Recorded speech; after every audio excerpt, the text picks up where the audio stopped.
So far on the FIFA 2026 World Cup, it's been an amazing run of games. Games at early hours of the day, games at late night. Amazing games. And so at some point you think that they kept the good games for like later in the night or early in the mornings where some of us in Nigeria may not be able to watch it. But I mean every match has been beautiful. There is no small team in this World Cup, no small team. Let's dive into the World Cup so far. Round one, we had player countries like Belgium playing Egypt 1-1, Saudi Arabia, Uruguay. There was a draw between them. On the 16th of June, we had another draw, Iran versus New Zealand. We had France beat Senegal. And at this point itself, I got to know that Senegal currently have like internal issues. Senegal's internal issues are they're mind blowing. Their government is not taking care of their football team. They do not like where they are staying. They're staying in a very terrible hotel. The food given to them, they don't like it. So most of them will have to order takeout. So Senegal is currently facing internal issues. And you think that the AFCON winners, people who played very well during the AFCON, would be suffering like this at the World Cup. It's one of the things bad leadership and bad government can do to you. I'm a Nigerian and I can tell you this for a fact. Norway played Iraq and defeated them 4-1. Argentina played Algeria in an amazing match where the GOAT himself, Lionel Messi, got a hat trick. Amazing, amazing goal. You'd wonder how a 38 years old man is doing this, is giving these kind of figures in the World Cup. He's currently the highest, if not the second or third highest goal scorer in the World Cup tournament. Leo Messi. 3 goals for Argentina when they played Algeria. Austria played 3-1 against Jordan. Portugal played 1-1 against Congo. DR Congo did an excellent job keeping out Portugal. After the match, a lot of Cristiano Ronaldo fans came up and some were trying to defend him. Your Messi fans were trying to blame him.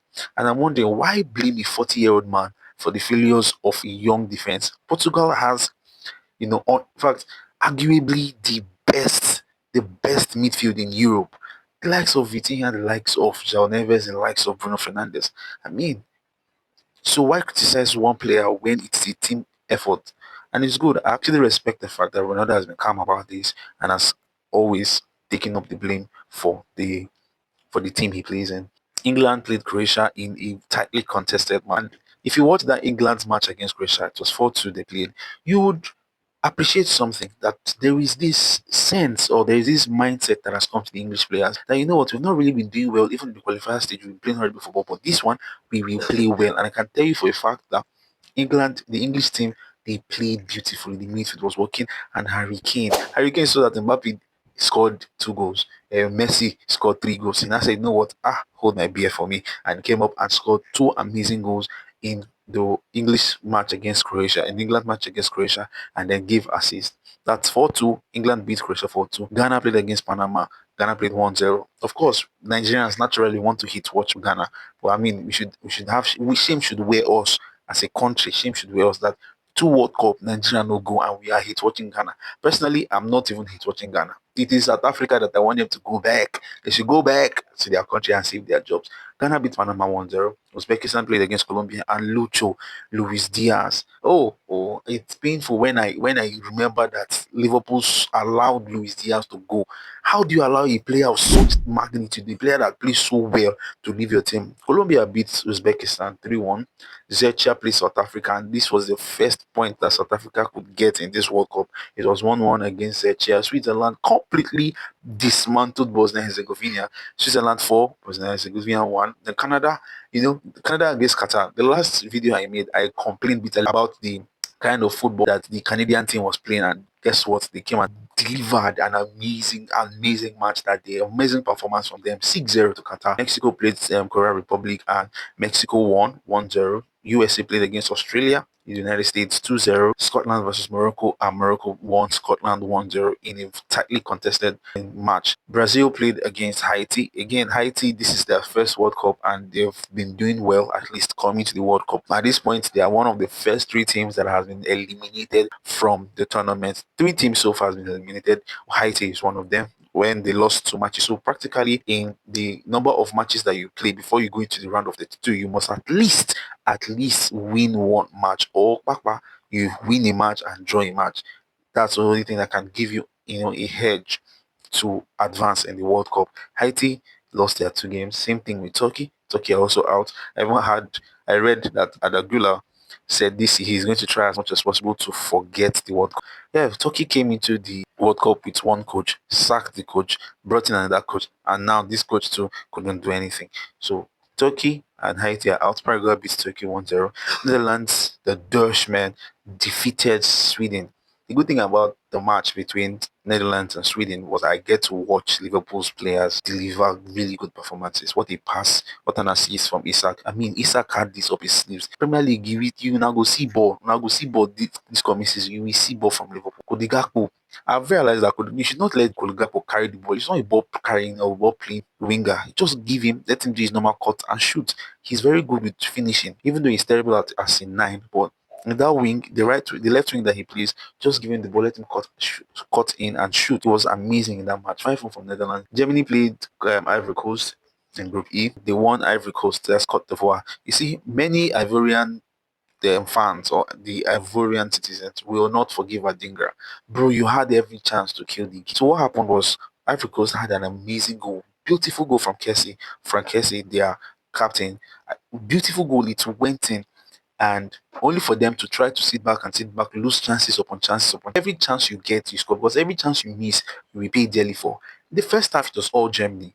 Honestly, it was all Germany. After the water break, that was when Kessie scored the goal. Ivory Coast, the Ivorian players came out to play Germany. There's something about the German team. It's a very young team, so there's not so much experience between them. This German team is a very young team, so the experience is very, very low. Yeah, they can be good with the ball, and Nagelsmann too is not so much fast-paced, chaos kind of coach. He likes to control the game. He likes to hold possession. What the Ivorian coach simply did was press them, tell his players press them. That's how they got the first goal. Adingra, as at 1-1, 80 something minutes, Adingra should have just slotted the ball in, but poor ball control costed them. Ecuador versus Curacao. Ecuador drew Curacao 0-0, and Japan completely obliterated Tunisia. Japan 4, Tunisia 0, and Tunisia is the third team that has been eliminated from the World Cup. So we have Haiti, Turkey, and Tunisia. You get eliminated mathematically when you don't win your first match or your second match. Now, some important facts in the World Cup. The Netherlands became the first nation to ever score 100 World Cup goals without winning the World Cup. Kodigapo's second goal today put him level on World Cup non-penalty goals as Cristiano Ronaldo. So even Kodigapo is making huge impressions at the World Cup. Japan beat Tunisia first and became the first Asian nation to ever score 4 goals in a World Cup match. At the standings in Group A, we have Mexico, who have won the 2 matches that they played. Of course, they are also a host nation with 6 points. South Korea or Korea Republic with 3 points. They won 1 match and lost 1 match. Zechia drew a match and lost a match. Same thing with South Africa. They drew and they lost, so they are both on 1 point each. Group B, we have Canada. They drew a match and then they won a match. They have 4 points. Switzerland have 4 points. Group B is quite tight because even Bosnia and Herzegovina and Qatar both have 1 point each. In Group C, we have Brazil, who drew their first match against Morocco, but won the next match against Haiti. So it is Brazil 4 points, Morocco 4 points, Scotland 3 points, and Haiti are actually officially eliminated from the World Cup. In Group D, we have the United States of America delivering amazing, amazing football. They won both matches, and so they're on 6 points at the moment, with Australia on 3 points and Paraguay on 3 points. Turkey are out of the World Cup. They've been eliminated because they lost both matches. In Group E, we have Germany, the German machine, sitting on 6 points. They won their first 2 matches. Ivory Coast, Cote d'Ivoire, on 3 points. Ecuador 1 point. Curacao 1 point, and Germany with a goal difference of 7. On the flip side, Curacao, well, the goal difference is -6. On Group F, we have Netherlands drew their first match and won their second match. They are currently on 4 points. Japan also on 4 points. Sweden on 3 points. Tunisia are officially out of the World Cup. In Group G, they've all played 1 matches each. As the World Cup progresses, we'll keep seeing more changes to come. But at the point of recording this particular video, Group G, Group H, Group I, Group J, Group K, Group L, have all played one game each. So a lot of lots and lots of things is yet to unfold in this World Cup. So stay tuned. If you are watching, if you're seeing this for the first time, do well to like, follow, subscribe, share, comment, and let me know what you think. The World Cup is still on. It's been amazing matches all through, matches that will keep you on your feet. Until the next video.